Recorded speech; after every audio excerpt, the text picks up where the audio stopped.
Hello বন্ধুরা, তো উল্টো রথ আজকে। জয় জগন্নাথ সবাই বলো।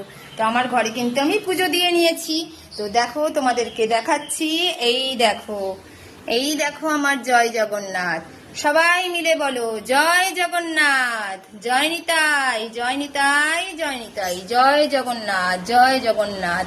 তো পুজো দিয়ে নিয়েছি। আর এই তো আমার বাবা মহাদেব, হর হর মহাদেব। তো সব ঠাকুরকেই কিন্তু আমার দেওয়া হয়ে গেছে পুজো। আর এখানে সকল মাতা রানীরা আছে। তো আজকে সবাইকে বলি, উল্টো রথে সবাই সবার ছেলে মেয়ে নিয়ে ভালো থাকো, সুস্থ থাকো। ভগবান যেন এটাই করে, আর আমিও যেন ভালো থাকতে পারি, সুস্থ থাকতে পারি। তো সবাইকে ভগবান ভালো রেখো, সুস্থ রেখো, সবল রেখো, আর সবাই সবার যেন লক্ষ্য পূর্ণ করতে পারে। তো চলো, আজকে উল্টো রথে কিন্তু সবাই সবার মতন বাচ্চাদেরকে নিয়ে রথ টেনে নাও, ঘোরো, পাঁপড় ভাজা খাও, জিলাপি খাও। চলো, সবাই ভালো থাকো, টাটা।